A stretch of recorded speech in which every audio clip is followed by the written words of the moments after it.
Hello everybody, welcome back to the stream. Good to see you as always.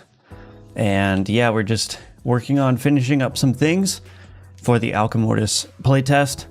That playtest is happening at the end of this month, so on the 31st, on or before the 31st.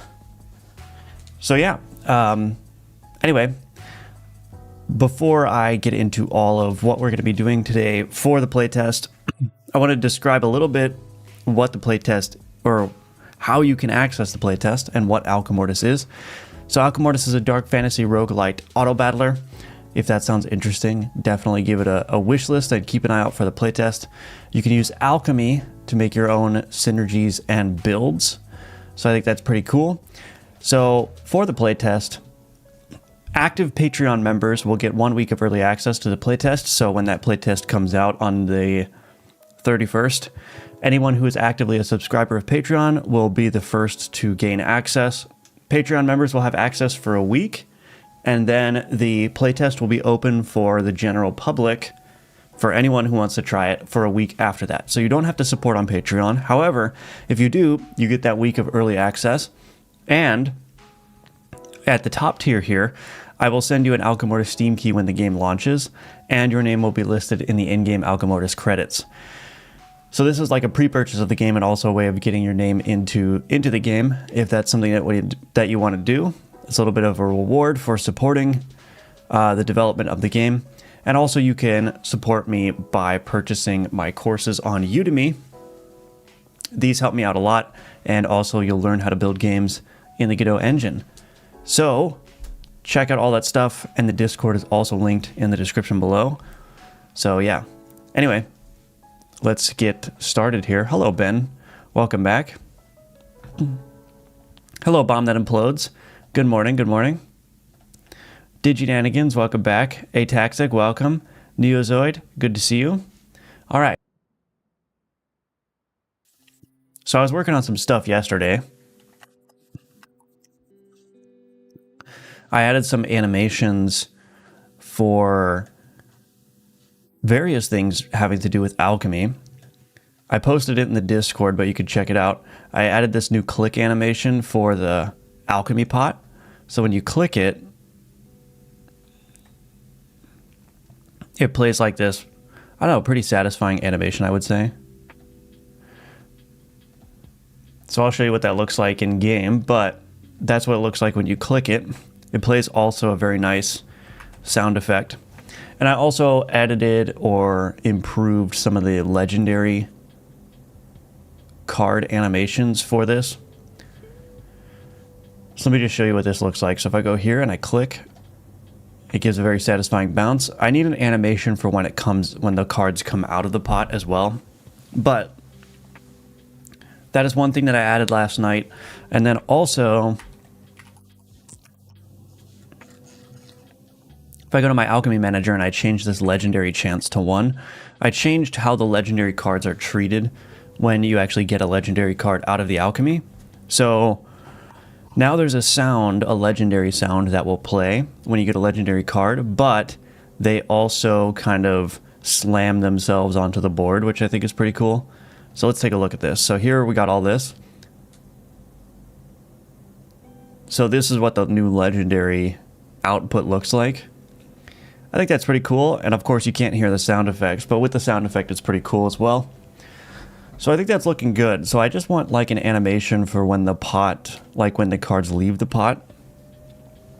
And then I think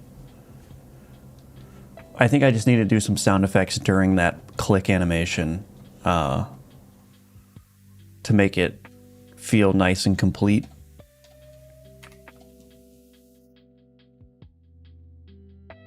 So yeah, just adding a bunch of juice to the game. I've been spending most of my time off stream just filling out the soundscape of the game, just trying to make everything basically have a sound, trying to make it feel like a complete game. So I've got ambience in the game now. There's rain and wind and rustling and birds and crows and all that kind of good stuff. I should have at least the draft of the third track done before the playtest as well. So that will be the third region's music. So yeah, I think this playtest will have a bunch of new sound effects. It will have 2 new music tracks, which will be unique to the notoriety regions. What else? Yeah, so that's what I've been spending my effort on mostly off stream, is just improving the visual effects, improving the sound effects, adding sound effects. And I've also been fixing a number of bugs that I've been coming across as I've been working. So yeah, but that doesn't help us with respect to what are we doing today. So I could work on that animation for the cards exiting the alchemy. I do want to do this one. Redraw frog art, yeah.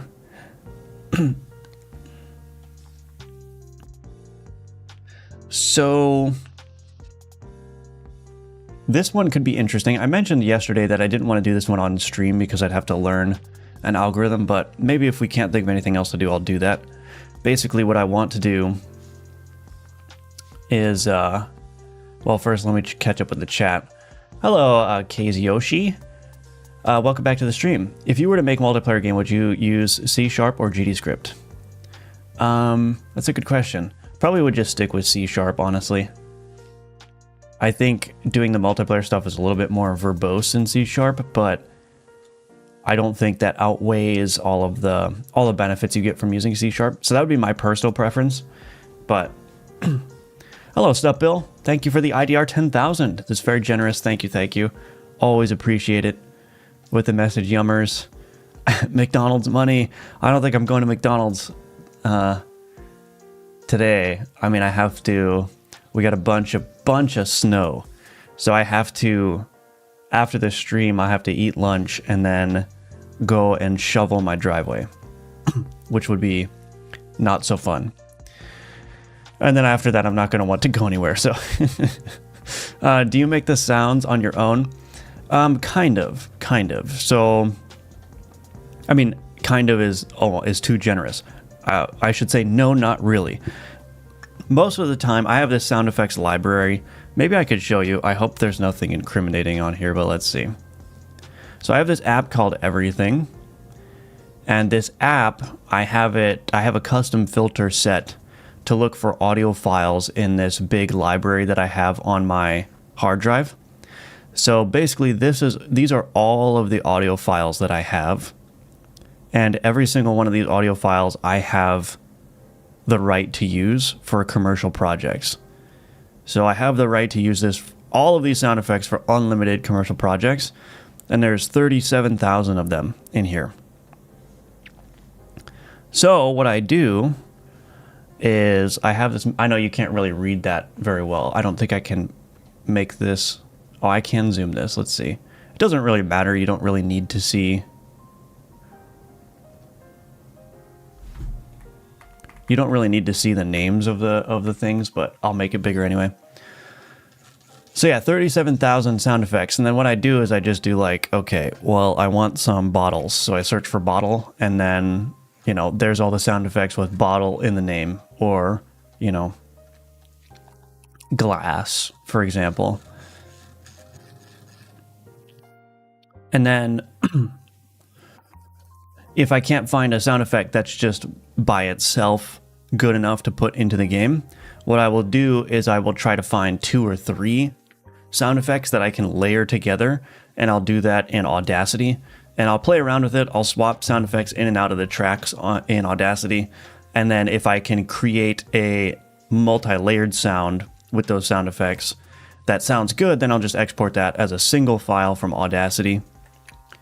And then a lot of times what I'll do as well is I'll take, you know, a chunk of like a minute long sound effect. I'll take like a 1 second chunk out of it and put it into, you know, whatever sound effect I'm making, because it's like the perfect part that I need or whatever. And then I'll modify the tempo, I'll modify the pitch. I might apply like high pass or low pass filters to certain sound effects to remove the low end or the high end. And yeah, but for the most part, what I try to do is I just try to find a sound effect that already sounds good, that I don't need to do any work with, and then I'll just put it into the game. But for things like the legendary sound effect, or for like the alchemy being clicked, I couldn't find a suitable sound effect for those things because those are kind of like major events. So those were like composite. Those were composed out of multiple different sound effects with a bunch of other like post-processing put onto them. So anyway, that's a long-winded answer of saying sometimes I kind of sort of make the sound effects, but I'm not like doing my own Foley studio where I turn on my mic and like crinkle some paper or something. Hello, Ninja Link. Welcome back. Good to see you. Hello, TK421. Welcome, welcome. Good to see you again. Good morning, Dione. Jackie Daytona, welcome back. It's time for Game Dev once again. Do you still do code reviews with your launch so close? I want to do another code review very soon, and it's going to be a special one, I hope. But we'll see. I already said welcome. It's like a dragon holding all the sound effects, yeah. How much gigabytes in total for the sound effects? I don't know. The last time I checked so the library I have also has a bunch of like 2D assets as well. But I think the sound effects are the majority of the space, and the whole library is like 180 gigabytes or something. So probably the vast majority of that is sound effects. Hello, Bubblegum Lord. Welcome back. Good to see you. All right, so let's do an animation for when the cards come out of the pot.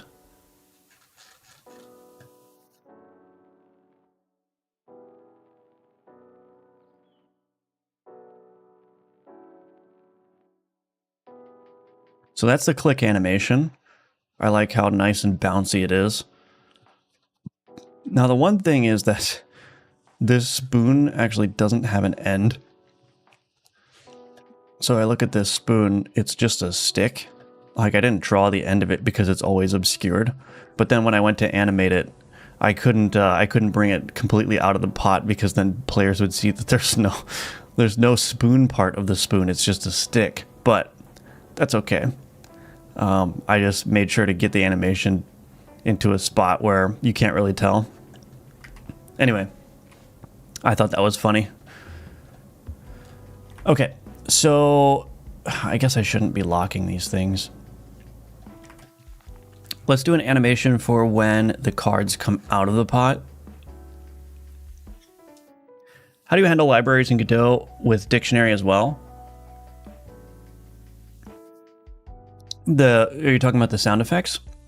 Welcome to the stream, by the way, Bad Tutor. For the sound effects, how they end up in Godot, I just dump them all in this audio folder. So all of these are all the sound effects that are being used right now. And then I also have my music tracks. And then I have the ambience effects here. So yeah, I don't do any particular organization on the sound effects. I just dump them in.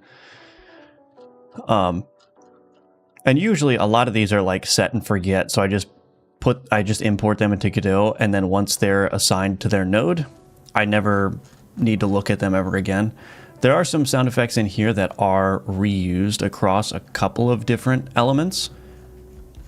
But for the most part, like, I think these splashes, for example, are only used for the enchant. So those are just assigned to the enchant node, and never going to look at those again. Probably, unless I need to use a splash sound for something else. If I were to send my game for code review, where could I send it?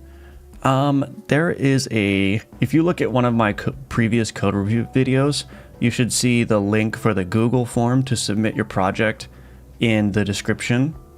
So I would encourage you to go seek that out. Royalty free. How do you reference them then? I just assign them to the audio stream player node. I'm not doing any programmatic referencing of any sound effects. The sound effects are always being played through an audio stream player. Hello, Wooius. Welcome, welcome. And then it's the audio stream player that I play. So like, the audio stream players that are relevant to Alchemy sound effects are here in the Alchemy container, and so I could just call play on these when ready to do so. You're welcome. Hello, Nicholas Deb. Welcome back. Good to see you. Okay, let's do an animation for when there's an output. And I wonder if I should... Well, I should probably... I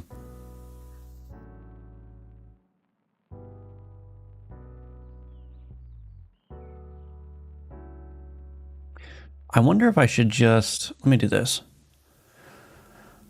I probably should just copy this animation and modify it slightly.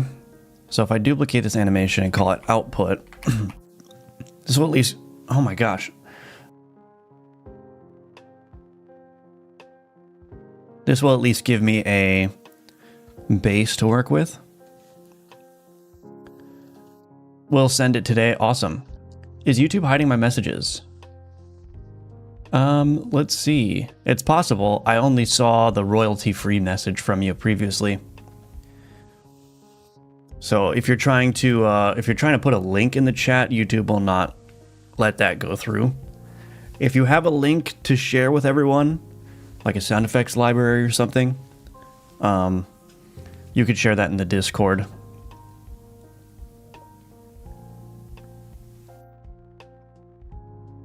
Okay, so let's do this output. So I want to modify this a little bit.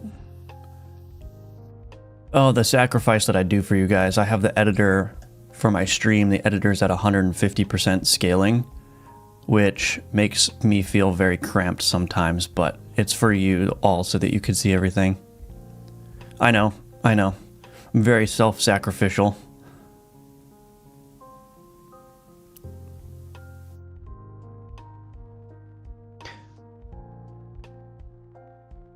So, let's see.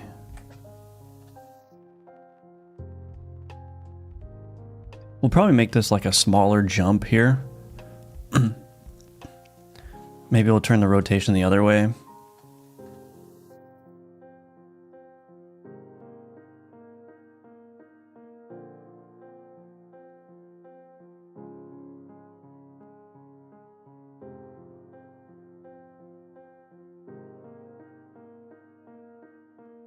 Okay.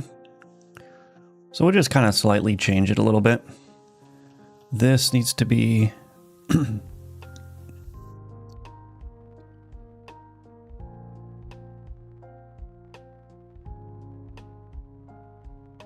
I subtracted 8, I think. Would this be -4? Nope, that is not correct. -8. Yeah, -8, and then the rotation, 5. So the weird part about this pot is because of the way that things are layered. I need to animate, like, here's the front. So that's the front part of the pot. But because I need the spoon to be in between the flow layers here, and then there's particles. So I have the front and then I have the back, and those need to be animated. Like, they need to have the same keyframes.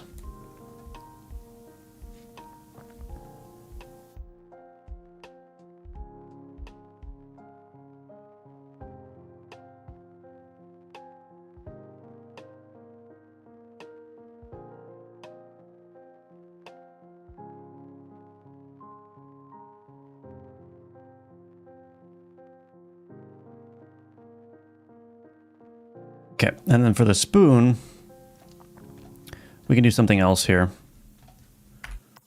0. I might change that here as well. There goes the cat again. There goes the cat. Okay. What, cat? Come here. Come on. Come on.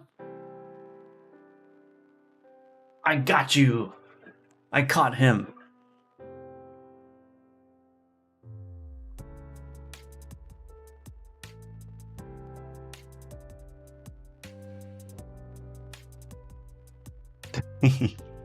How many wish lists are there yet? I'm right near 2,000, so that's not nearly enough. But I haven't really done any serious marketing on the game yet, and I'm actively working on that, or I'm coming up with a plan for that. So like I said before, I'm not going to release the game until I've got the marketing down and like there's an adequate number of wish lists and everything. So ideally I want to release the game within 6 months, or I guess within like more like 5 months right now. But if the wish lists aren't good, if the marketing's not good, then what I will do is I will just sit on the game. I'm not going to release it, because if the game is going to succeed or fail, I think it's largely going to be like, I think the game is there and I think the game is fun and I think a lot of people will enjoy it. And if I'm just not doing well with the marketing so that people don't know the game exists, then what I'll do is I'll take as much time as I need to like nail down the marketing, and then I'll release the game. So that's going to be a big like make or break thing for the game, I think. So I'm actively working on that. We'll see how it goes. The Cauldron's brew could change colors to add more visual stimulation. That's a good idea. Cat, yeah, meow. We love Cat, yeah. Sent a link for the free GDC for the GDC free auto Bondo packs on Discord. Yeah, thank you. Appreciate that. What is the plan for marketing? Oh my gosh, did you hear that? What? What? Hey.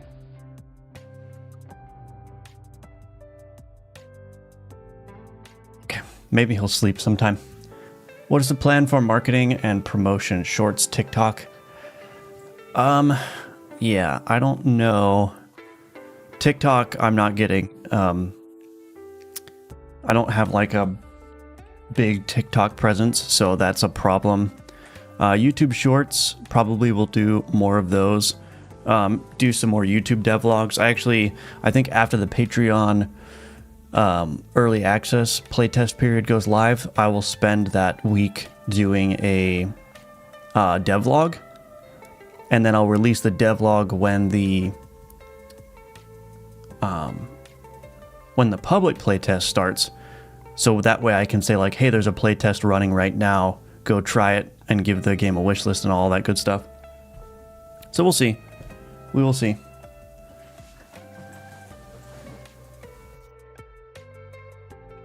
But then, of course, there's the streamer, YouTuber, influencer outreach that needs to be done. But that can't really be done until the game is like finalized and finished, or like at least very, very close to finished. Because I obviously don't want any streamers to show off the game or YouTubers to show off the game if they play it, and then the game's like not going to release for a year, right? Anyway, I like that the Global Game Jam has theme revealed, and it's the one I've done before. Oh, nice. Audience challenge for the upcoming test. Post your favorite build and how it plays, and Belly can use it as footage. Yeah, true. That would be a good one. Training the Cauldron's brew sounds like a cool idea.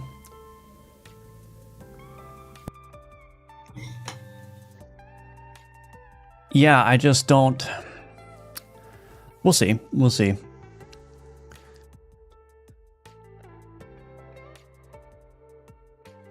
Okay, so let's edit the spoon now. Here. This.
Okay, maybe something like that will work. Okay, so now we got to go play that in my alchemy drawer, or my alchemy container rather. Alchemy container. Okay, set alchemy output cards, await to signal, anim stir. Then we can do pot animation player dot play, anim output.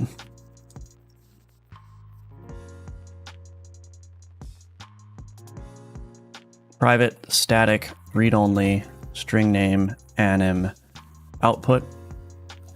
All right, let's see what happens. So the thing about the brew color is I actually don't, it's a good idea. I just don't know if it's going to be that noticeable. And also, I'm not entirely sure what brew colors to use. But we could certainly play around with it and see what happens.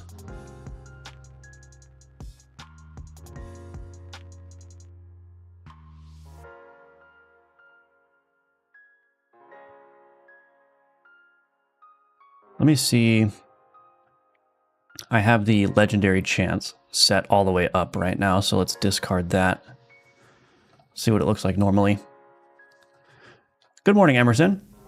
What if you made the spoon spin? So you mean like stirring? I do have a stirring animation in there already. Have you got videos on favorite Godot extensions like the editor buttons and so on? I don't. Are you talking about plugins? I don't really use plugins that much.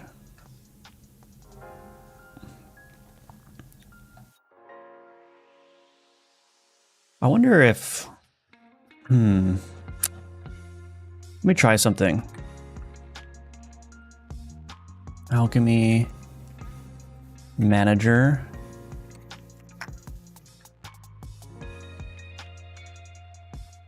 Legendary chance 1. Okay. So alchemy container.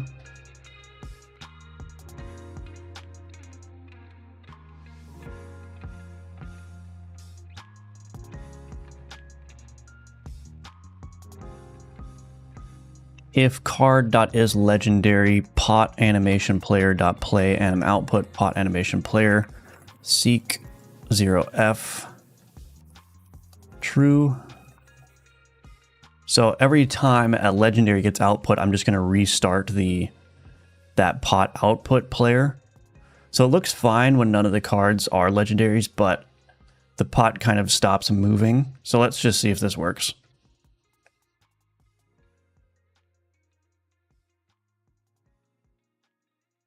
Yeah, I like that. I think that sounds good. That seems good to me.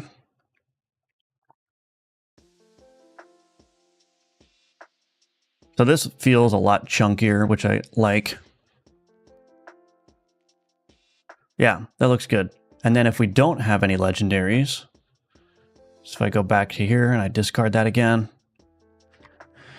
it won't play that output animation player more than once because the output cards come a lot quicker if they're not legendary. So there's just an extra delay if there's a legendary because I need to emphasize that you got a legendary output. But if there's no legendary output, it just plays that once. So I think that feels much more visceral, I guess. Much more interactive.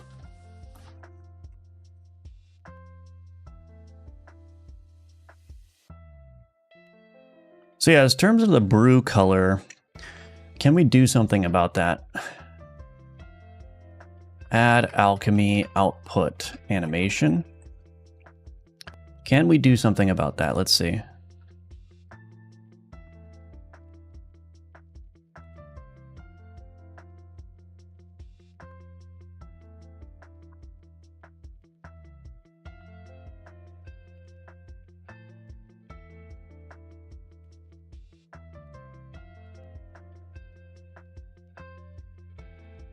Health globe flow.gd shader. Okay.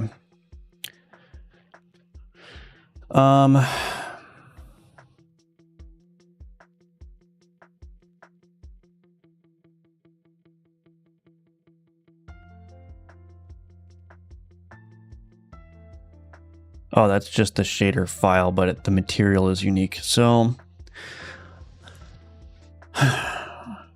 what I could do is I could add, let me think. Hello, Dusty. Welcome back. Always good to see you. How are you doing? What about a very Italian chef that steps in and says, "That's a spicy meatball"? Okay. All right.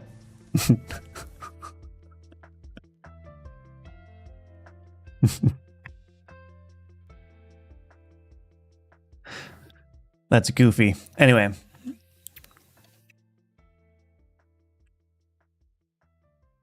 So if I wanted to change the flow color, I think what I would want to do is edit this shader here to support Vec4 flow color. I forgot how it is. Source color, something like that. So we got the flow color here.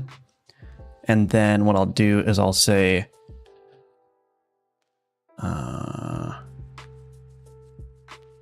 color is equal to flow color times texture. And then what I need to do is for this flow texture, I basically need to make this white.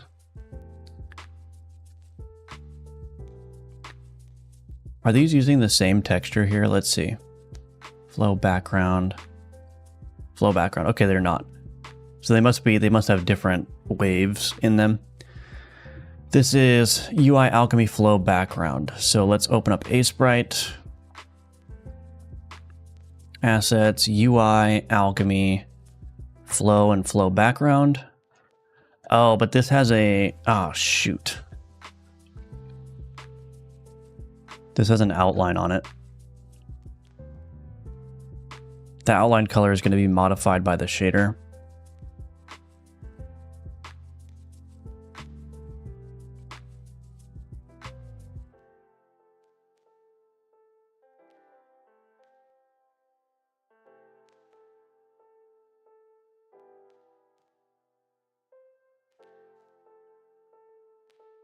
Well, we'll still try it.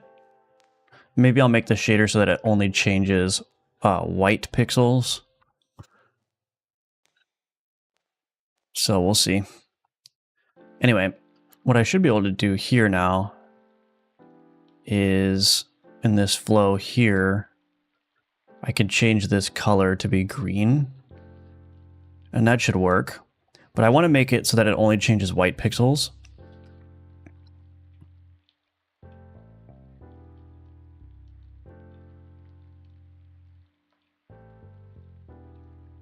UV.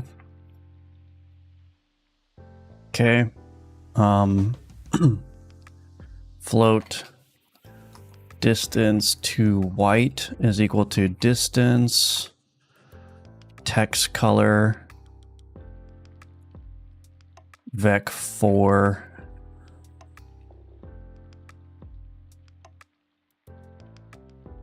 I think I can just do this actually.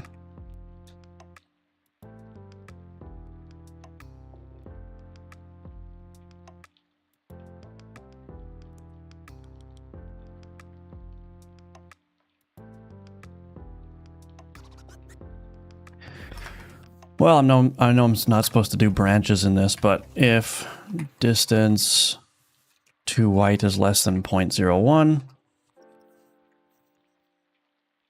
color is equal to flow color times texture. This needs to be text color. Else color equals text color. Okay, that should work. So what I'm trying to preserve is I'm trying to preserve the outline. So if I remove that pot back here, yeah, so I'm preserving that outline color now. So that'll work. And then flow background here, flow color. There we go. So that works, but I will have broken the health globe here. So I'm going to need to fix that.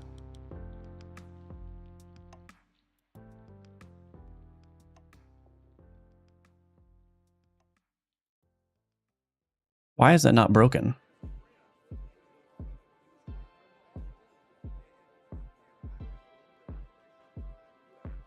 Oh, because yeah, it's not white. Interesting. Well, I guess I don't really need to change it, but I probably should just for the sake of being complete. So we'll do assets, UI, health globe. Am I using those? Flow red highlight.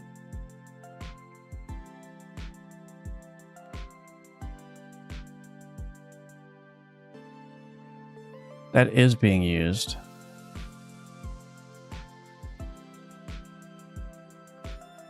Flow background highlight texture.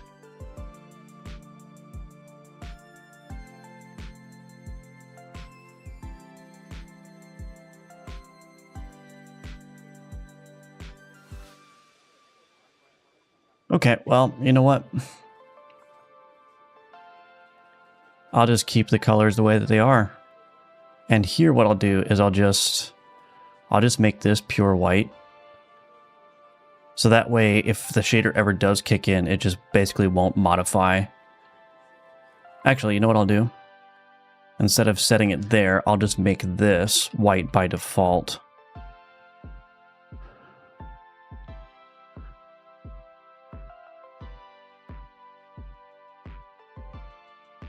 So basically the shader by default won't change the underlying color. However, if I do need the color to be changed, it will only change white pixels in the texture. So that's fine. That's a little bit wonky, but it's fine. We don't need to worry about it. Okay. So all of that was done because now I'm going to be able to change the color through the shader. Dealing with the horrors of Godot's UI today. Oh yeah. Yeah. UI in Godot can be very, very difficult for sure. Separate fill and outline into two files. I could do that, but I think it works the way I got it. Hello, Light Tier Basu. Welcome, welcome. I kind of forgot how you make this in shader. Hello, V.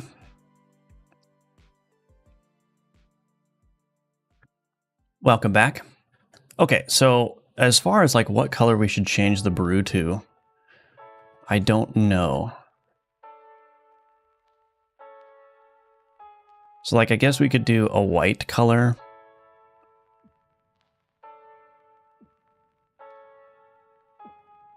Here.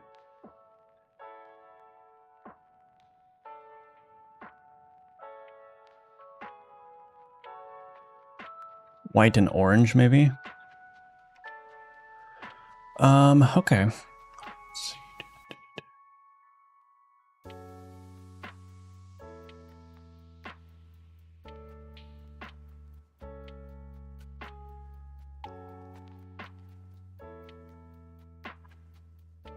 All right, so I'm going to need to get the flow and the flow background references.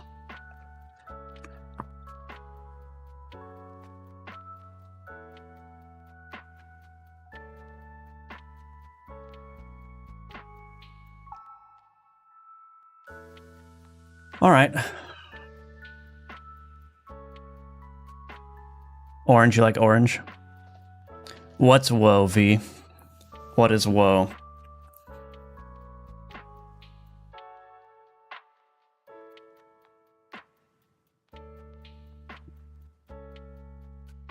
Private, color, flow,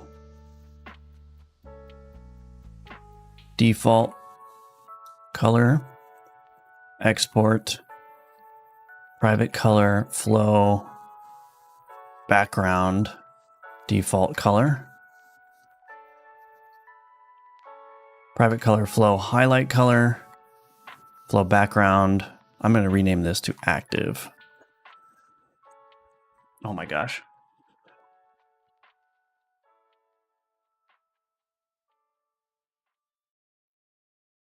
Okay, so we've got that. Reset state. In here, we can do, let's see.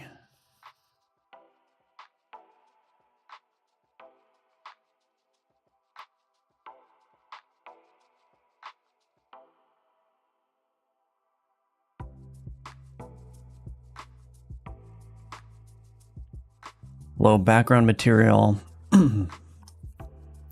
Flow material is equal to flow.material as shader material. Flow background material as shader material. Okay, so when we go to reset state, what we will do is we will say flow material set shader parameter. What did I call it? Flow color. Okay. String name. Okay. Private static read only string name. Shader flow color.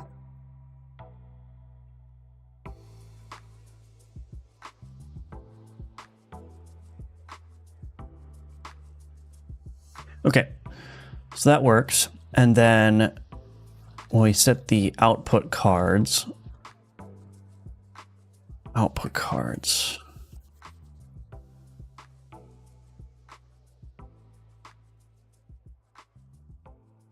flow background active, nope, flow material, flow active color, flow background active color. Okay.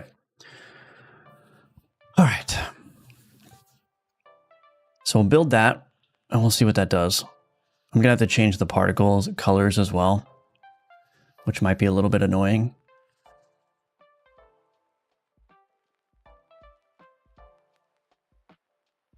I could just stop them from emitting, I guess. That might be okay. Anyway, flow default color, flow background default color, flow active color, flow background active color. Let's see what that does. Background red, we can make it red. It moves. Oh yeah. I actually like it as the teal color, though it'd be neat if it changed colors depending on the reagents used. Let's see what happens.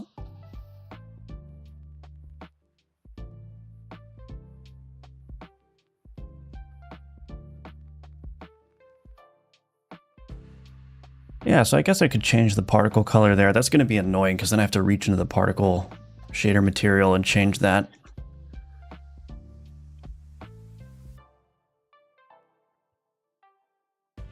Maybe I'll just be lazy. Bubble particles active. Emitting off. Process material make unique recursive. Display, color, color initial ramp, white. Okay.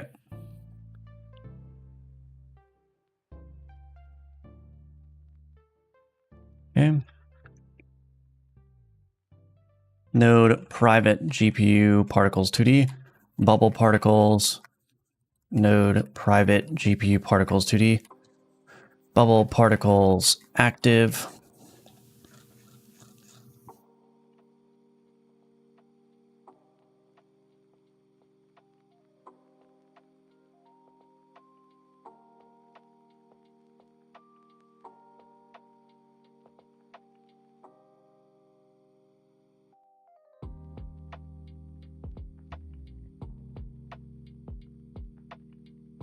Here we go.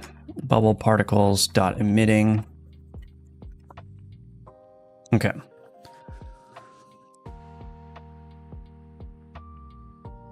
Hello, Cecere. Hope I said your name correctly. Welcome to the stream. Are you using VS Code for GDScript? No, I'm using VS Code for C#. I have used VS Code for GDScript before, but not currently doing so.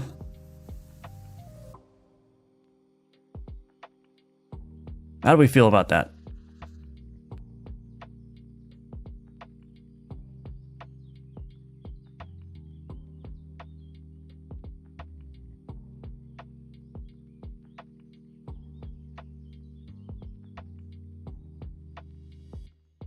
How do we feel about that?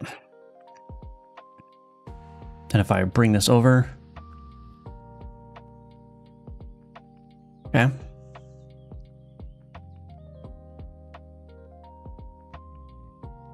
Maybe I'll do another animation when the state gets reset. I guess that splash doesn't really work. I might need to do new splash particles too.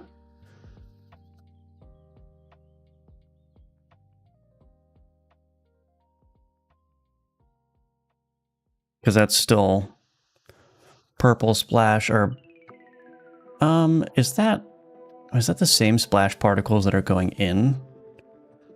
Wait a minute. Yeah. So I'm going to need to do those particles differently.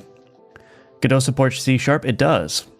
Can you change to foreground orange and background red just for testing? Sure, I could do that. Let's take a look.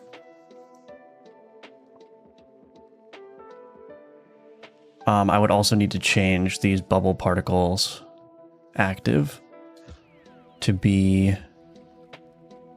orange.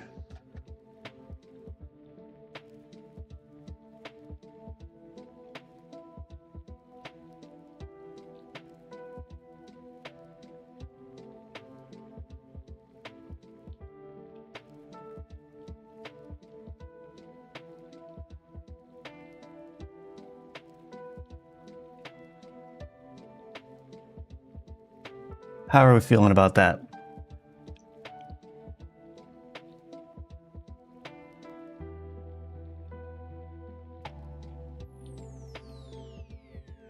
Then if I bring one over,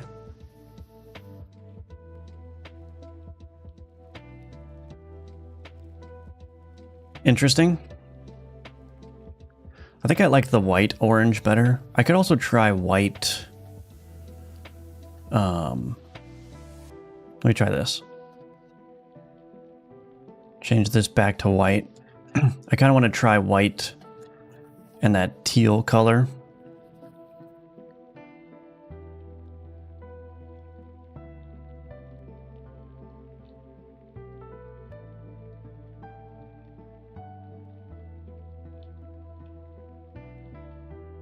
One of the unfortunate things about merging the alchemy and the inventory into one button is there's no longer a way to quick move cards to the alchemy, but I will fix that.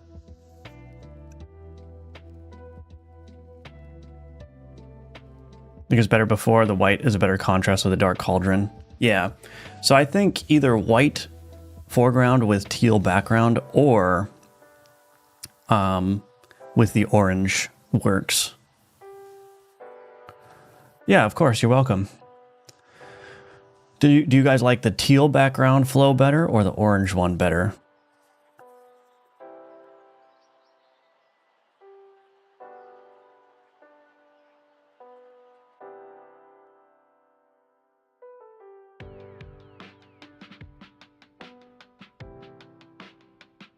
Ninja Link says teal.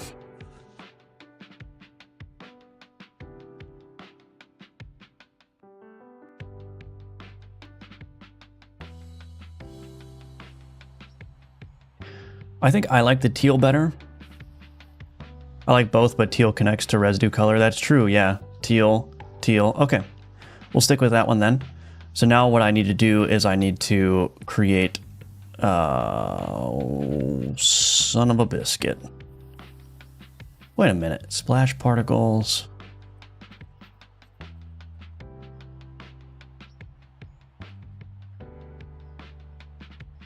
Oh. Am I never freeing these particles?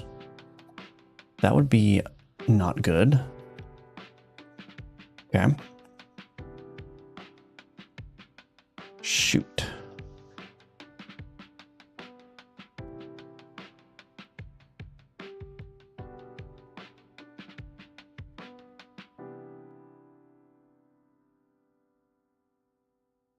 I don't think I'm ever freeing those particles.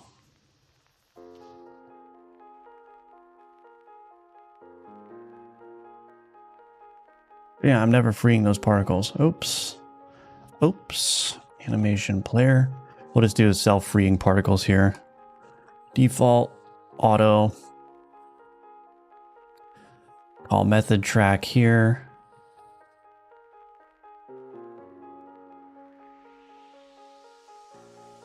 Insert key, Q free. I don't think I could just, yeah, I could just change this. I could keyframe this as well. So we'll do that. And then in my alchemy container here, I no longer need to do this. I could just create the instance like so. But what I'm going to want to do is I'm going to want to duplicate this as well. Duplicate splash particles active. This is just easier than trying to reach into the particle process material and change the gradient of it. I think it's easier anyway, but maybe not. Process material, make unique recursive.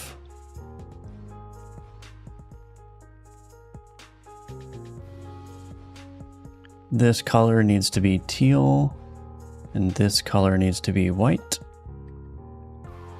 Okay. Alchemy container, instance child scene, splash particles active. Nope.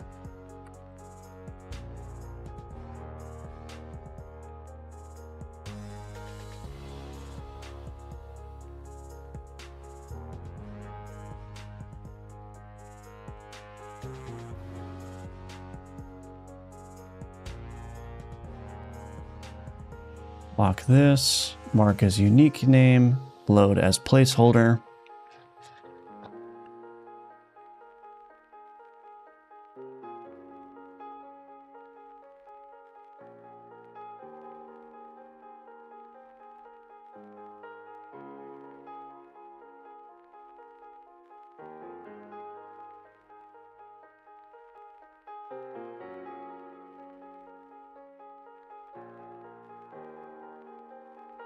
Splash particles active placeholder. Okay.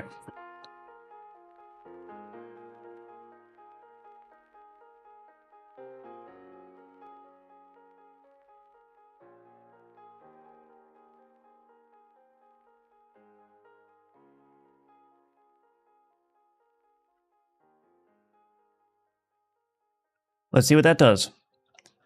It's too close to the default colors otherwise. Well, I agree the teal is more like alchemical coated, but we'll see how it looks. Orange, but change it sooner.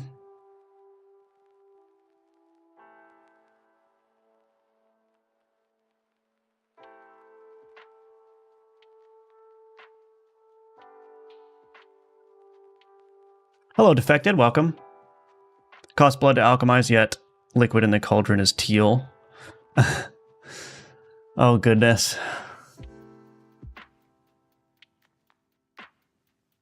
This is going to be a subject of fierce debate, I guess. Why does it keep giving me legendaries? I'm trying to see just the normal splash.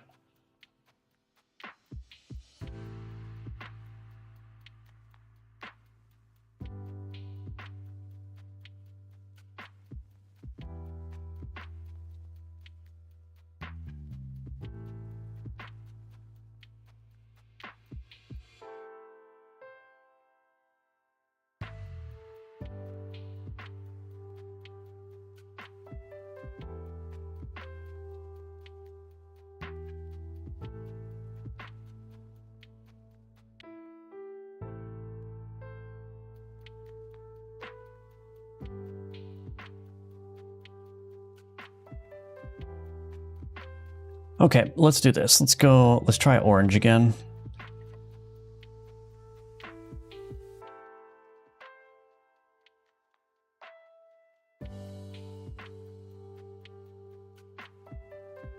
See what orange looks like. Bye guys, I'm gonna go play some chess with a friend. All right, good luck. Hope you win. Instead of chess, try Migo Yugo. I would say try red to begin with, and after alchemy turns teal residue. Won't buy the game if orange.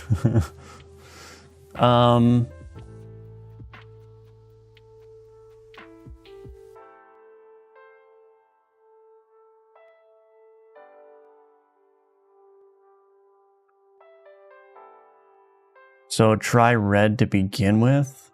and then turn it teal. Let's see, orange, red, this, that. Now I gotta change this.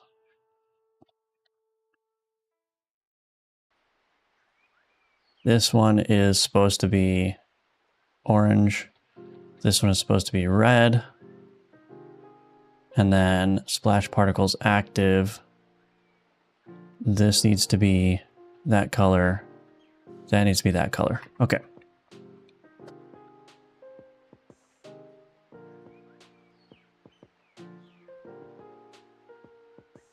I didn't change the bubbles.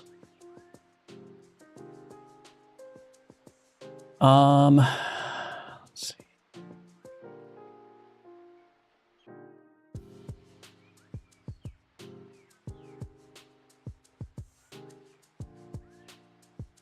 It's going to be the same colors as the health globe, but maybe that's okay.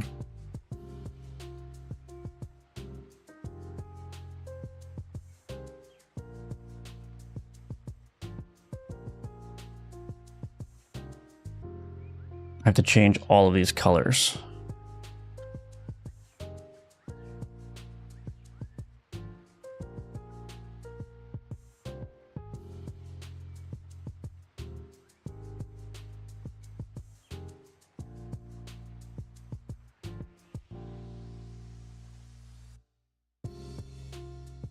I think that's right. Let's see.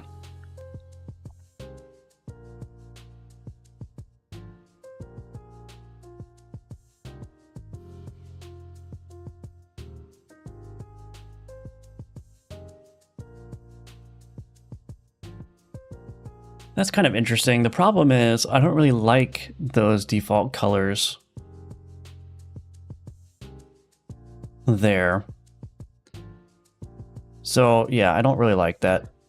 I'm gonna go back to this being teal, this being the other teal.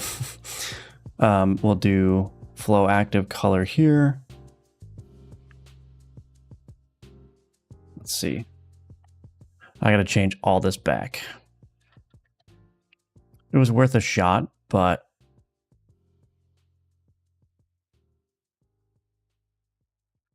bubble particles active. Splash particles.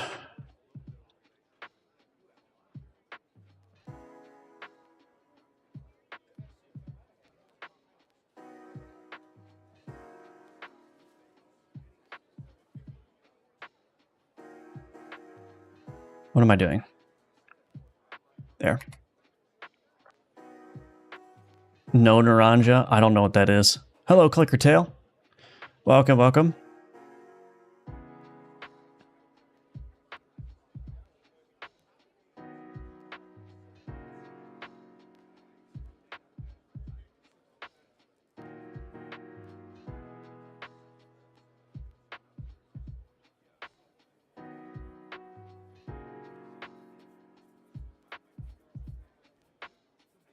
Yeah, I think I just liked, oops. I liked this combination of colors better. Splash particles active. What do I need to change? Oh, right. This up here. I think I like this combination of colors best. Naranja is Spanish for orange. Oh, I gotcha.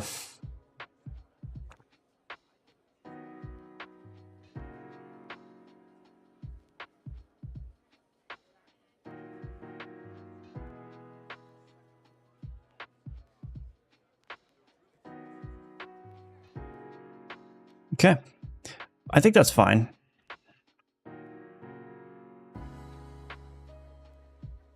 Just a little extra detail. It doesn't need to be super fancy, but you know, it is nice, I guess, to have the flow be different color depending on the alchemy state and then have it reset. Yeah, that seems reasonable to me. Can't really complain about that. Okay. Do you guys like the Do you like the pot animations? I could show you the sound effects too. The sound effects sound nice and chunky now, but just adds a little bit more motion to the game, a little bit more interactivity. I think I do want to do an animation for when it resets as well. So that's done. We want to do add animation, add pot animation for reset. You like it? Hello, Kazamavd. Was curious if you use a lot state machines in your game and what other design patterns you also use. Also, why don't you stream on Twitch as well? Would love to follow you there. So yeah, I do use a lot of state machines, generally speaking. Like the entire flow of my game is basically managed by a giant state machine. So in the run manager here, this class is basically just a giant state machine. So you can see all my states are here.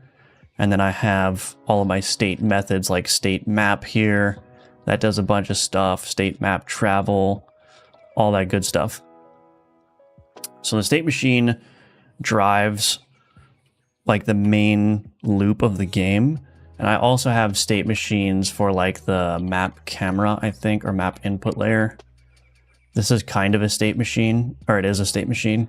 This is to handle map camera input, because I have a lot of different ways in which the camera can be controlled. It can be controlled with the keyboard, it can be controlled with the mouse, it can be controlled by force, like the game is actually driving the camera, so on and so forth. So there's a state machine for that. So yeah, definitely make use of state machines quite often. Other design patterns, I don't know. I couldn't really name the patterns that I'm using. I don't have a good like theoretical knowledge of the design patterns. But I'm sure I'm using a bunch of patterns in the game that you could point out as like, oh, that's a command pattern or whatever. I don't know.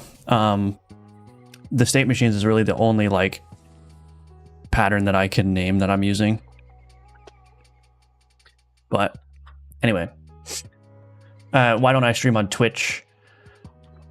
Twitch's terms of service does not allow you to show, I mean, it technically says you're not allowed to show chats from other platforms on the screen. So basically, if I were to stream to YouTube and Twitch, I would not, in accordance with the Twitch terms of service, I would not be able to highlight YouTube comments and show them on screen like I'm doing. So, yeah. All those little stuff stack up over time and make it super worth it. Yeah. Yeah, polish is very, very important for sure.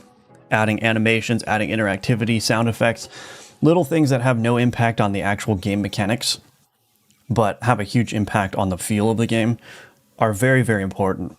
As a matter of fact, when I do game jams, and I put this in my game jam tips video, I actually recommend that you spend a disproportionate amount of time on polish and just making it feel and sound and look good. Because it is a big, important thing, you know, it's like the visuals, the feedback that you get when you play the game, how the game controls, all of those things are actually important to the fun. Like they actually do add to the fun factor. For example, I've been playing No Rest for the Wicked, which is very fun. But one of the reasons why the combat in that game is so fun is because the sound effects are super chunky, and like when you kill an enemy, they just explode into like a gory pile of giblets. And that just feels so satisfying to do. But that has no gameplay purpose, right? Like there's no reason from a game mechanic purpose for the enemies to explode into chunks when you kill them. But that makes the game more fun. And it's just a purely visual presentation thing, right? So maybe if it yields a legendary, it can be red. I like it either way though. Yeah, I think I'll leave it for now. If I want to tweak it later, I could do that. Can you increase the wave animation speed in the active state? I could, yeah. I think I'll leave it alone for now though. Twitch doesn't like YouTube comments, what a pain. Yeah. You're welcome. Kazama VT, VTuber. Oh, gotcha. Okay. Kazama VT. Love the camera and No Rest for the Wicked. They use screen shake with some rotation and makes super punch. Yeah. Yeah, that game is like a master class on game feel, I think. Just everything, and the sound design is amazing too, and it helps that every single area looks like a painting. Yeah, it's really good. Really good. Hello, Nick. Good morning to you.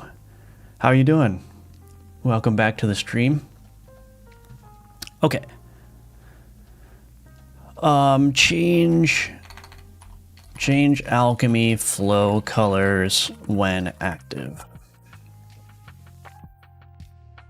Okay, so that seems to be working pretty well. What should we do next? I guess I'll take a look at my board and we'll see.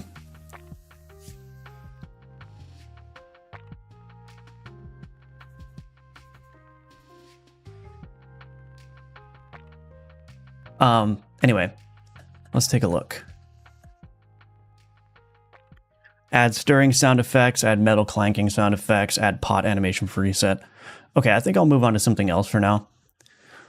I need to do sound effects for that, boss music. So a lot of these are sound effects related and music related items. This is not really that important to do. Put that down there.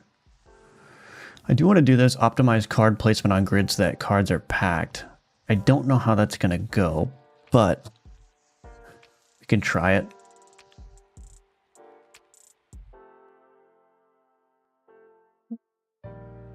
We could maybe struggle through that on stream and see how it goes. Or we can work on some new content. So I'll leave it up to a vote for the chat. Who wants to see me work on an algorithm to improve the placement of cards on a board versus creating new content? So basically what this one is saying is, I want to make the boards that present cards to you, I want to make them feel more organic. So if I go here, for instance, and I do this tapeworm, and then I put the rat in here, and then I put this carrot, and I look at the output board, see how there's a bunch of empty space? So right now, when the presentation board is created, it's just using the bounding box of the cards to determine what board size should be. So this is a 3x3 bounding box. So it just clears a 3x3 space on the board and places the tapeworm there. And then this is 1x1. So, you know, it's just like, don't really need to do much work there. And then this is a 2x2 card. So it creates a bounding box. However, these could be packed, right? So the rat could be here and the carrot could be here. And I would get a much more condensed board. And that would also feel more, like I said, it would also feel more organic to be using up as much space as possible. So I want to modify the algorithm that I'm using to do that kind of packing so that I'm making the most use of this space. I think that's going to be a little bit more interesting for the player. Also, it's going to prevent the boards from growing too large in a lot of cases. So that's what that card in my board is trying to say. So that could be interesting, but Louis voted for content. Allow watching you do new art, so I vote content. I vote struggle. We're addicted to content. Okay, so that's 3 content votes.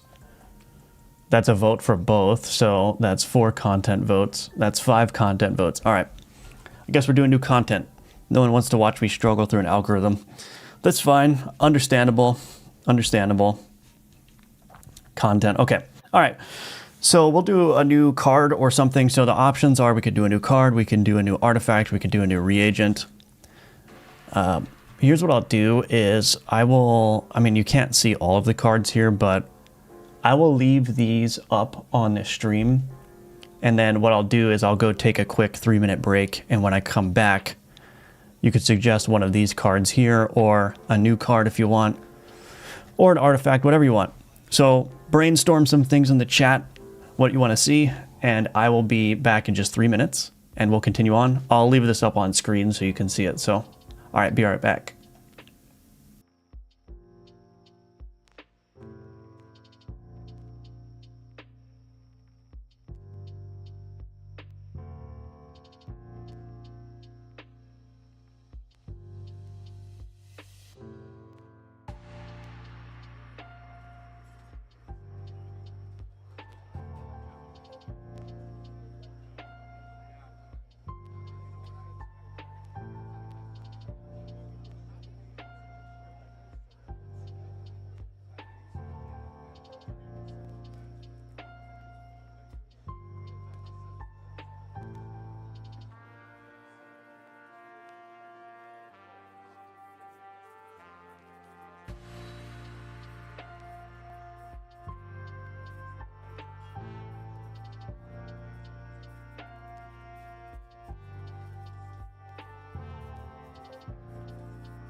Okay, I'm back. Let's see what we got. Vampire or gargoyle? Sacrificial lamb has a cool mechanic. Yeah. Pig dog. Pig dog. I would love to see more artifacts or reagents. I vote for corpse pile, tombstone, or bone necklace. Okay. A sacrificial. So we have got a bunch of different suggestions here. Vampire or gargoyle? Though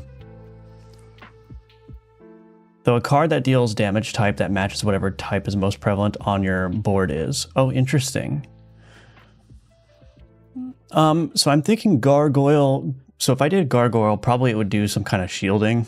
If I did a vampire, it would obviously do, I guess, bleed. Probably lifesteal as well.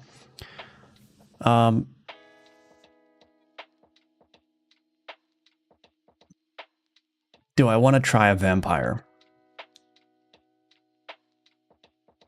Let's take a look at my card statistics tool.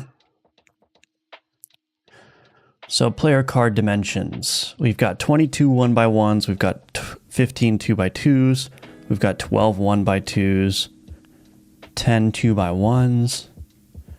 2x3. 3x2. What is the 1 3x2 card? Oh, that's the mosquito swarm. We could probably do a vampire on a 1x2, I think. Let's see. Project settings. No. Let's try the vampire.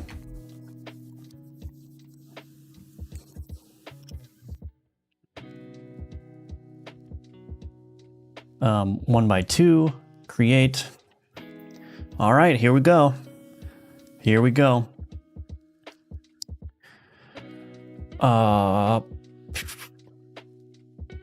Hard. Vampire.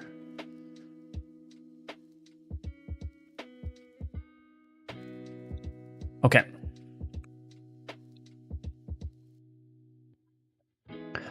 Welp, it's time to figure out how to do a vampire.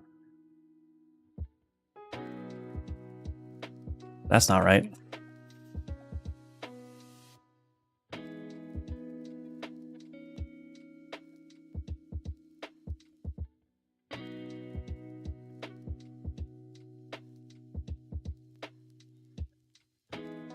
Just trying to do the basic outline first.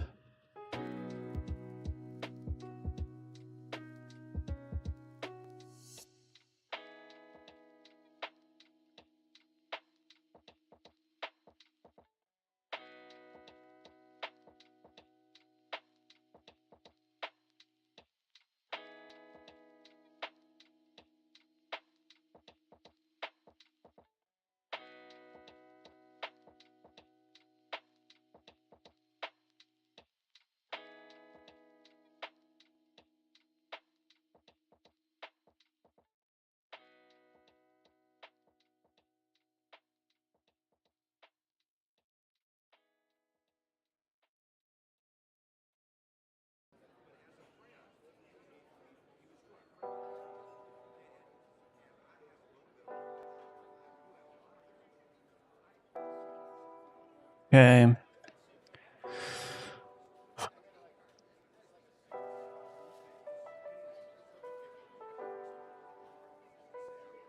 The problem is, yeah, we'll have to see.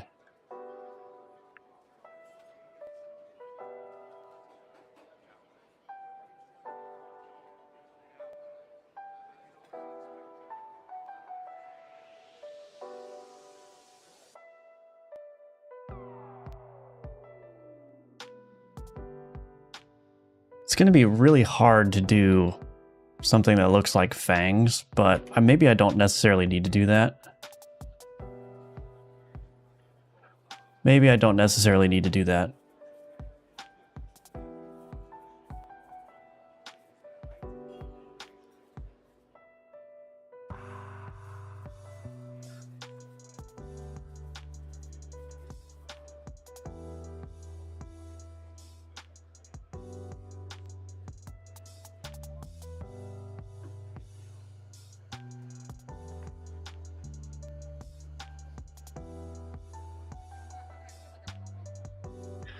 Yeah, let's see. I'm just trying to think of like a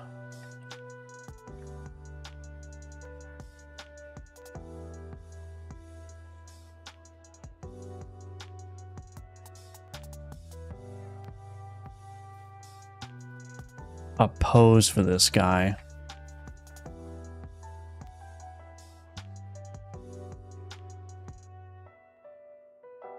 Might have to shift him over a little bit.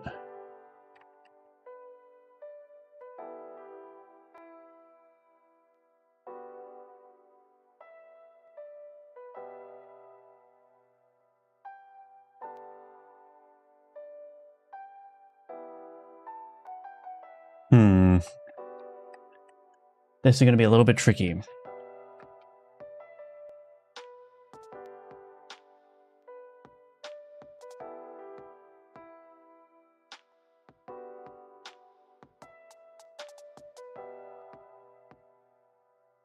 Might be able to just make it...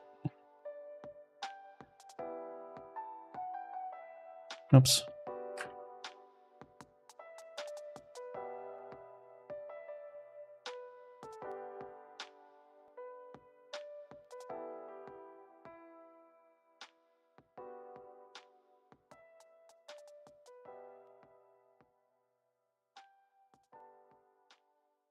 Make it look like his hands are behind his back or something.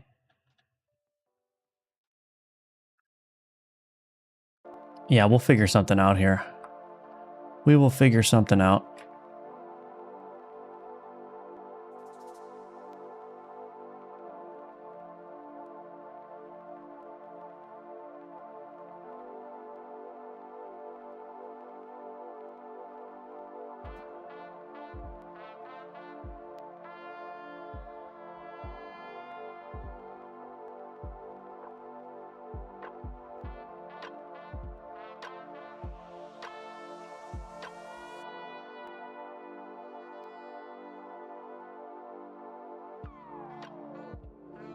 Head is probably too big.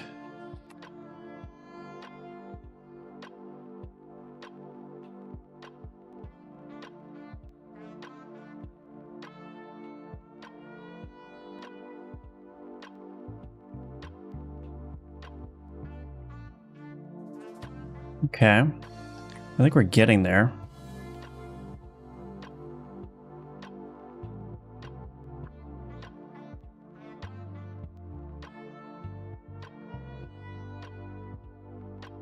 All right. That could work.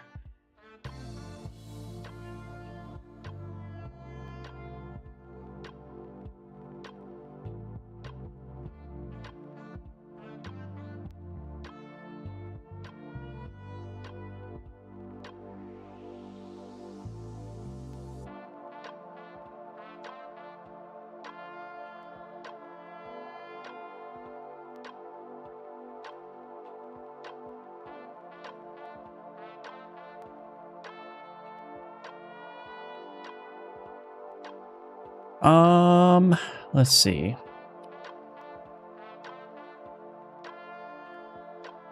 Could make it look like a,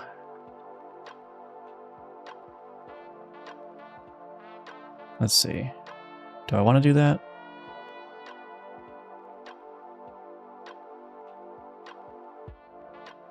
I hope you all are enjoying me fumbling around.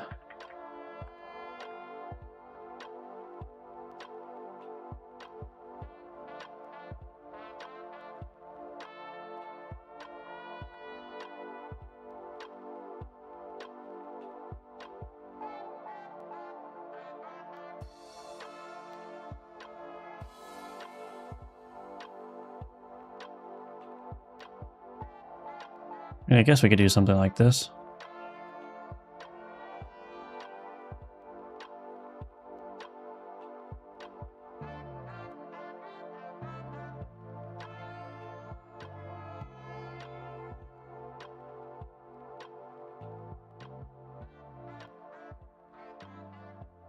Ah.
It had to be a vampire.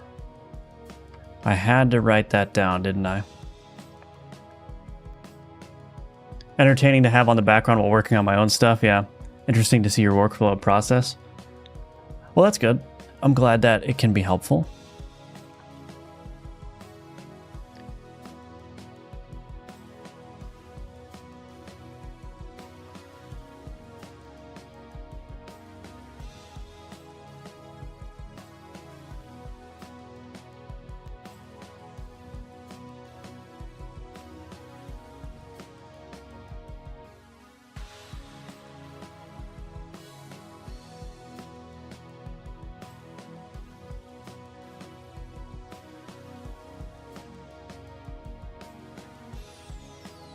Okay. I think really it's going to be the make or break is going to be the face, I think. That's going to be the big one to think about.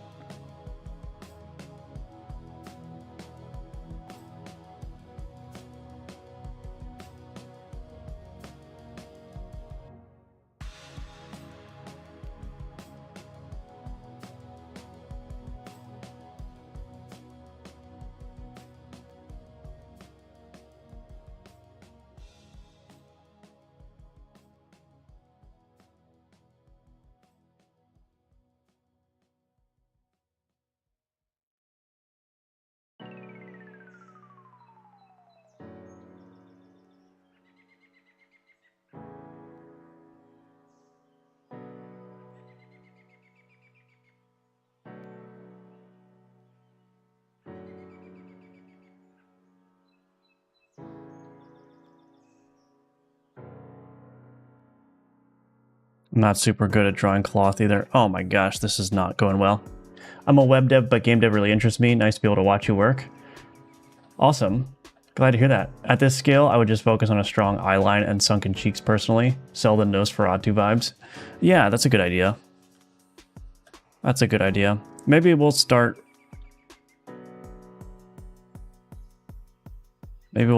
working on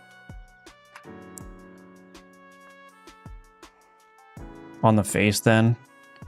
I'm not entirely sure how this is going, but let's see what the face does. So sunken cheeks. Oh boy.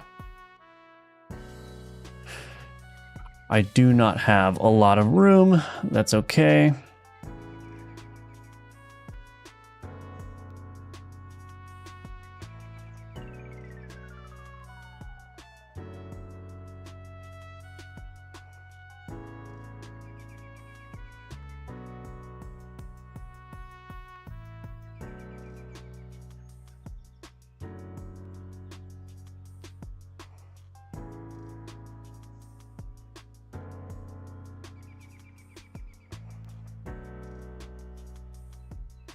Do I make it hair or do I make it a hood? That's a good question.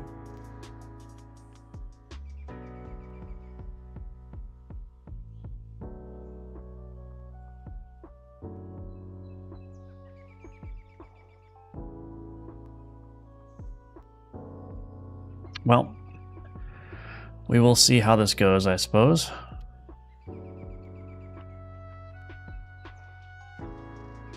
Focus on a strong eye line and sunken cheeks. Oh, this is going to be terrible.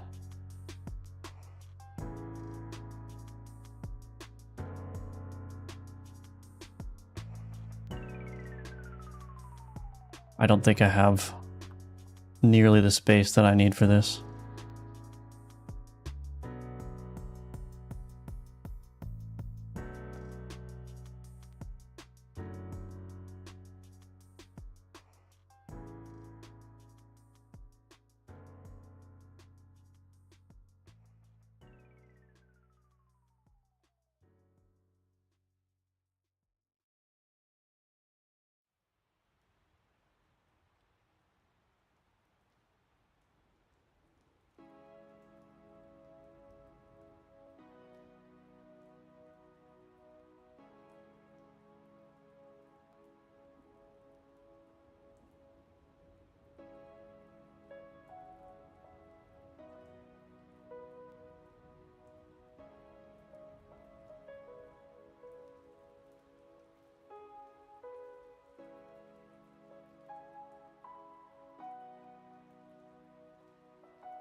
I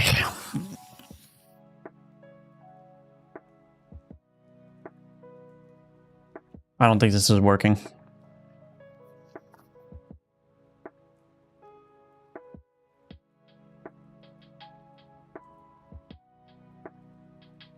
Let's try something a little bit different here.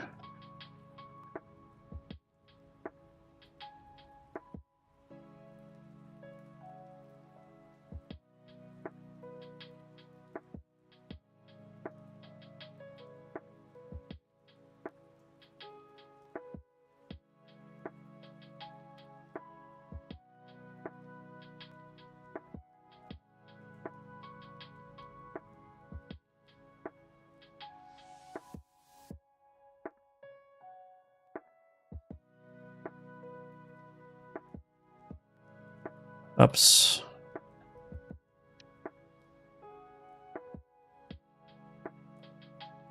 Just delete these.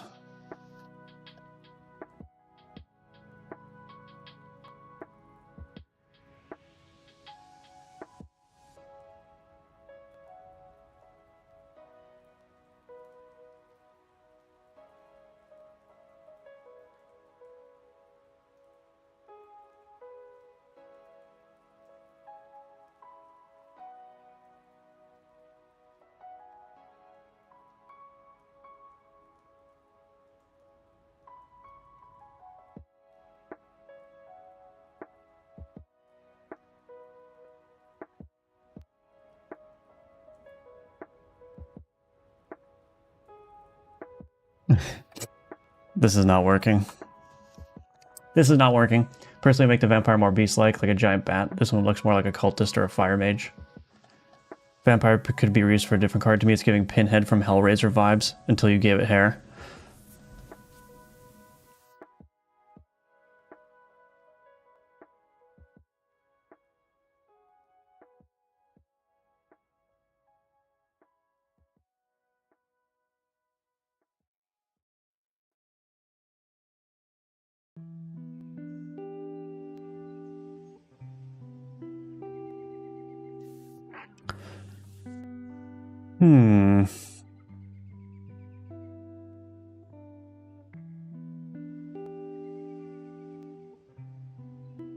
Send a very crafty, rough mock via Discord of what I had in mind for the eyeline.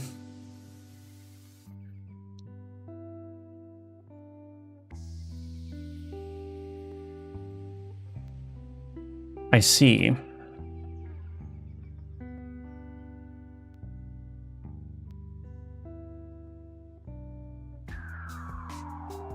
Yeah, I just don't think this is working. I mean, I guess that kind of works, but...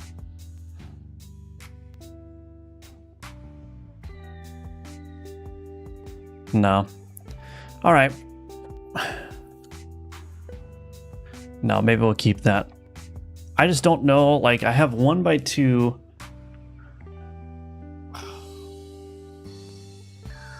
I don't know. I don't know. 12x30 area to draw a vampire. Maybe we'll start...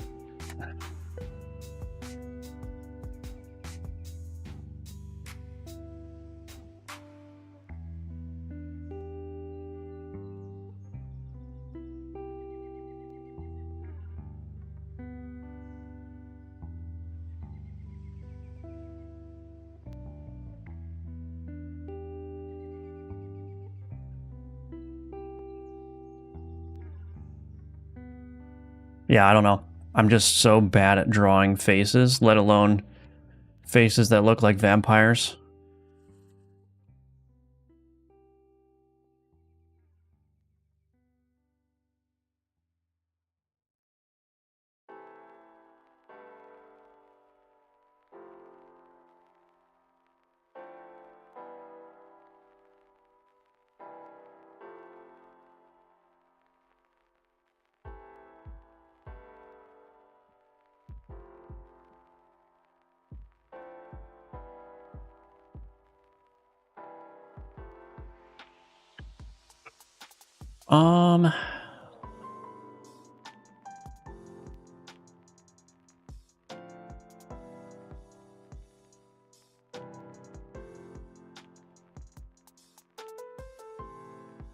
Yeah, it's just, I just don't know. I don't know what I'm gonna do. I don't know how I'm supposed to accomplish this. That's why I kind of went for just like, oh, well, I just give him like vampire garb, you know?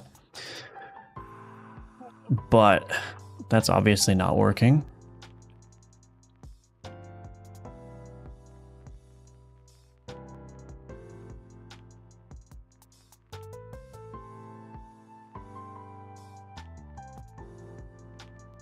Give him a little nose.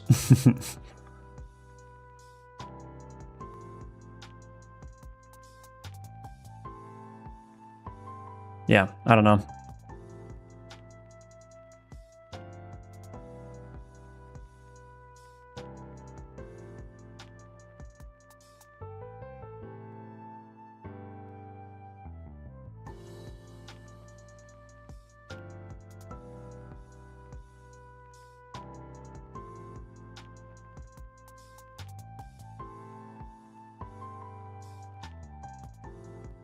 So my old RPG sprites were like 50% head, yeah.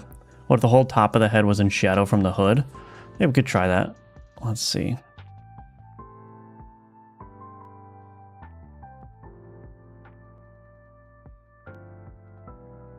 Something like that, although probably would use a different color for that. Hey, don't do that. Something like that, maybe? It's a little bit too dark.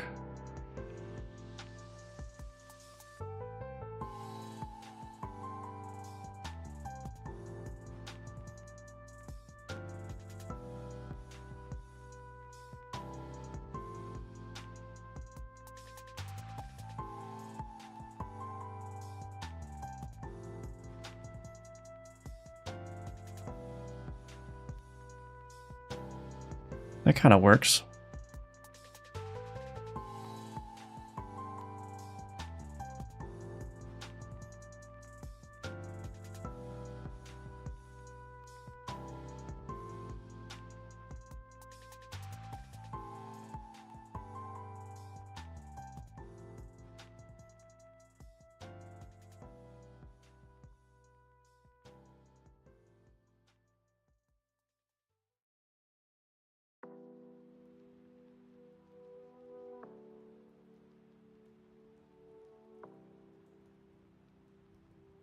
Yeah, I don't know.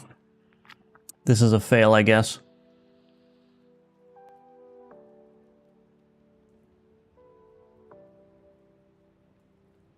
I can make him like a Jawa.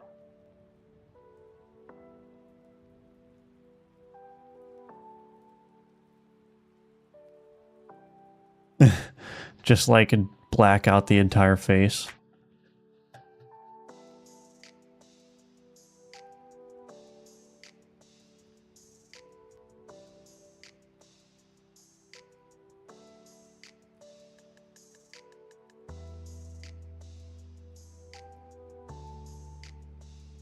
See, don't need to draw a face if you don't draw a face. That's thinking right there.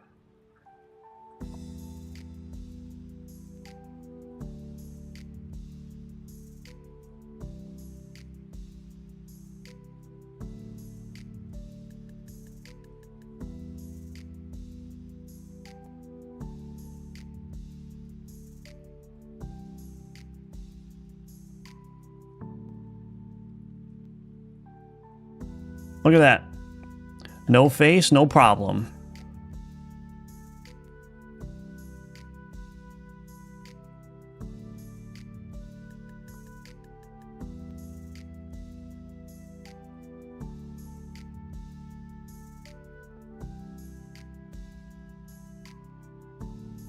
Yep.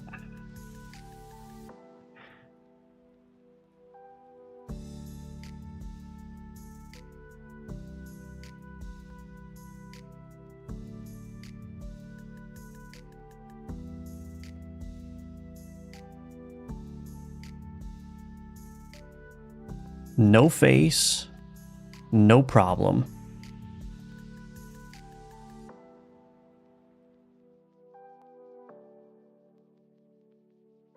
That actually looks pretty cool, to be honest.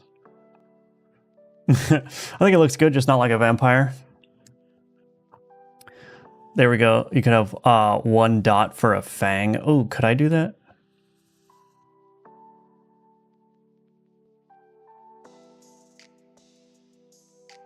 I don't know. That's not going to look terribly good, I don't think. I think these need to be darker over here.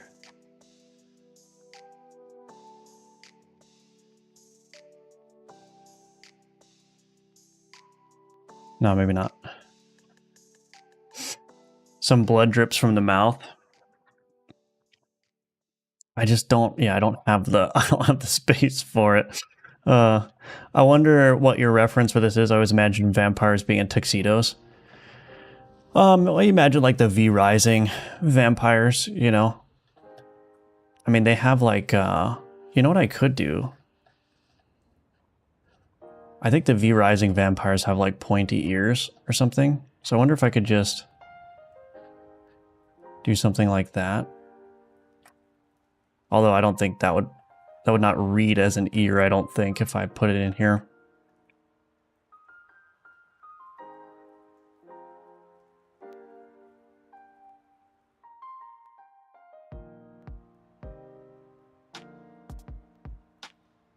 But yeah, I mean, I think, you know, there's like a very obvious kind of like ghoulish vampire. And then there are the vampires that basically are just human. And you can't tell that they're vampires until they reveal their teeth. Like, if you imagine like a vampire lord, do you imagine somebody that's like a ghoul that just got out of the grave? Or is it like a regal figure?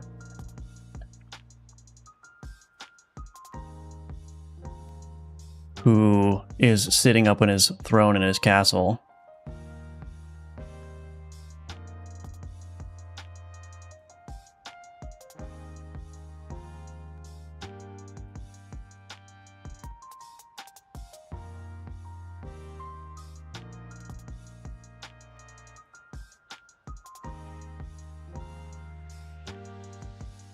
Well,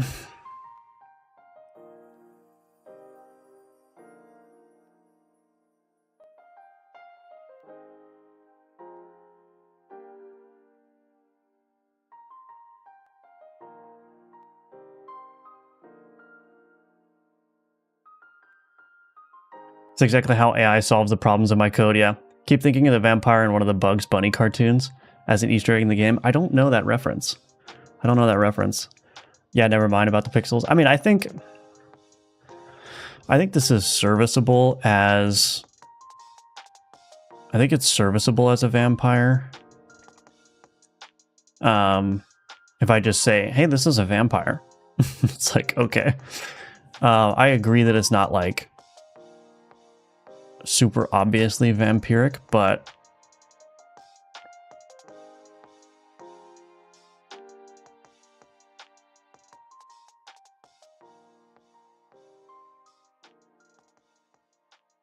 you know, we have to deal with the constraints, which are not just the size of the pixel art, but we also have to deal with the fact that one of the constraints is that I'm still not really an expert artist, so I don't know how to do a lot of things.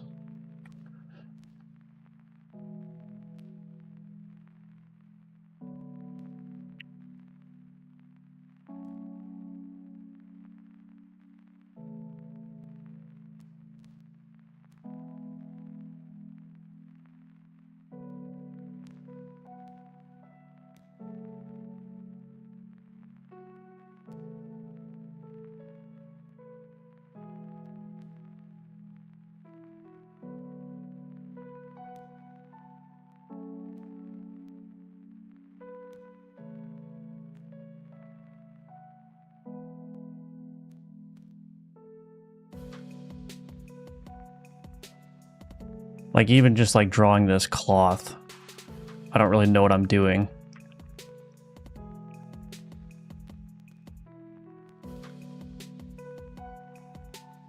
So anyway,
Whatever. I think it's all right. I think it's serviceable enough. I mean, I think it would be fine in the game, but yeah. Probably will revisit this at some point. Vampire Lord from Skyrim, simply vampire are human likes. Right. Bleed build incoming. If that line went all the way up to the collar, it'd be a little bit more believable. This line here.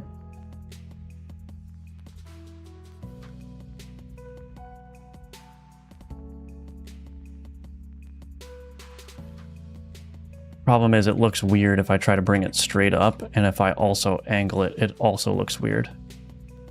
Although that looks kind of cool. Actually, maybe we can do something with this.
I'm just doodling now.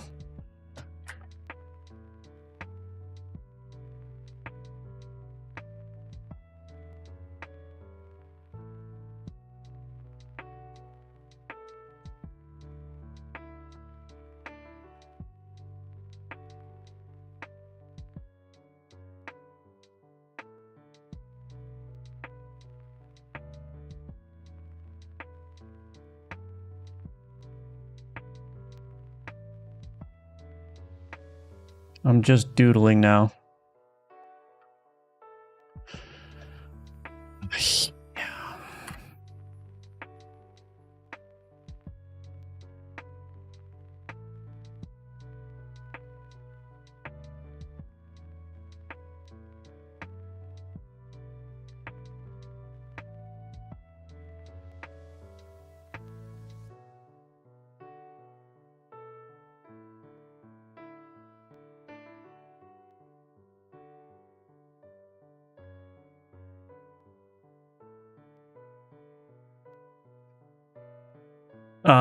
I assume that giant red thing is a black red cloak they tend to have. Yeah.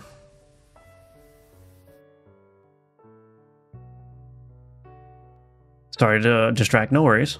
You could end up adding more than one vampire card. There's a large variety in depictions hierarchy. Yeah, I could do like a vampire lord card or something. Something like that.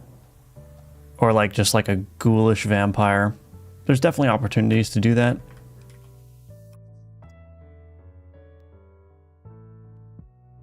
This just looks a little bit flat over here.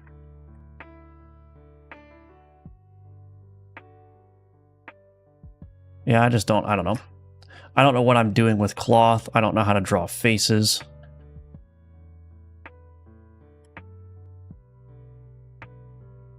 All part of the learning experience.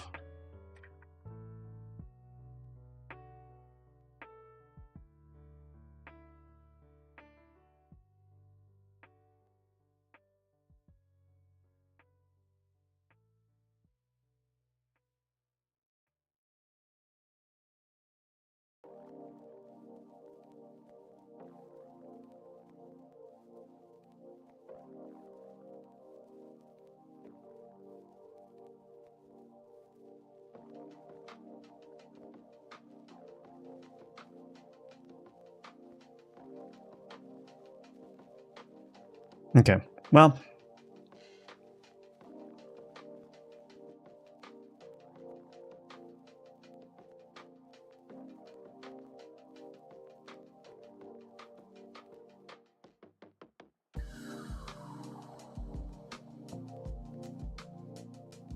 A higher tier vampire with a larger card size could help you get the recognizable vampire aesthetic that I'm sure most players would like to see. Yeah. I don't know. I think this one's a fail, honestly. I don't know if I'm going to put this in the game.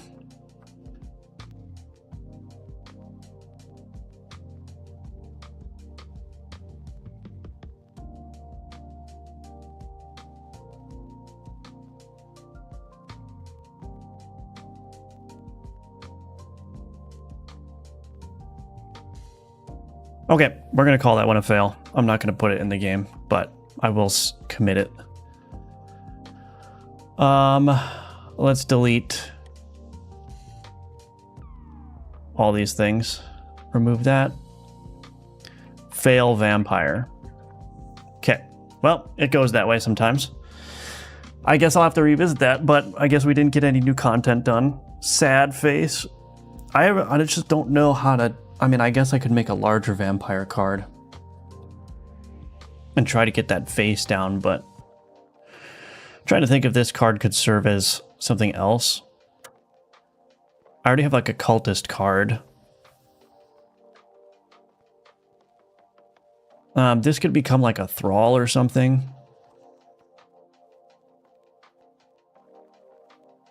I mean, we could even call this like an apprentice necromancer or something.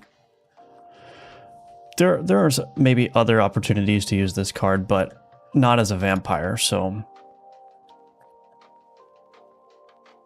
I gotta get the cloth down. So I'm gonna have to... Probably what I'll do is I'll look up some resources on how to do cloth.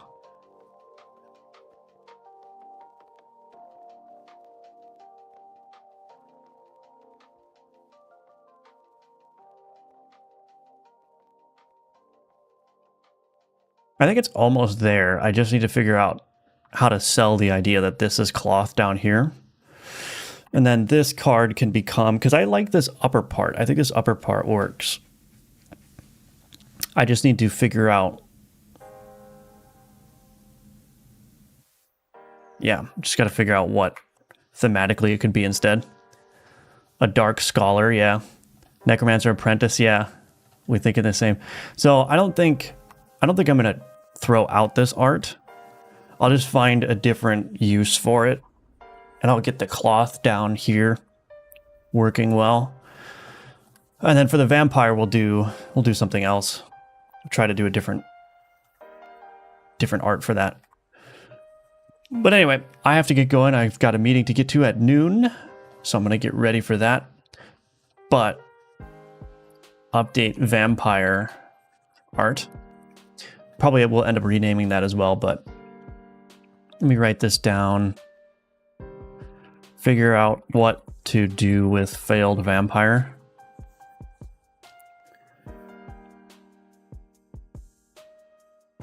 Okay. Anyway, that's going to be it for the stream, everybody. Thanks for watching. Thanks for being here. Sorry we didn't get any new content done, but it goes that way sometimes. Sometimes the art just goes really smoothly and I nail it, and then other times it's just an utter fail. I mean, you just have to look at my frog to know that, which I still have to redraw, which is going to be just a huge pain in the rear. But anyway, the thing is, though, that I'm constantly iterating on this game, so if I don't do a piece of art that well, I will often go and revisit it. I mean, a lot of you have seen that already. I've redrawn a lot of the older art, a lot of things that just looked weird. So we'll get it into a good spot. Just needs a couple of iterations, but anyway, consider wishlisting Alchemortis on Steam if you haven't already. Again, the playtest will be coming out in just like 5 days here. So if you're a Patreon subscriber, you will get 1 week of early access to the playtest. And for everyone else, you will be able to try the playtest a week after the Patreon early access period. Of course, if you can, I would love it if you could support on Patreon. That helps me get some additional funding while I'm doing this. And there are a number of good perks there as well. You can also join the Discord. That's linked in the description below. That's free, so I hope to see you there. I may do a stream this afternoon, so if I do, I will be posting that in the Discord server when I go live. Otherwise, yeah, I hope you all have a great day.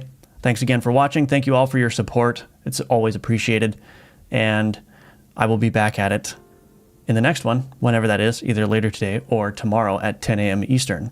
Okay, take care, everyone. Bye-bye.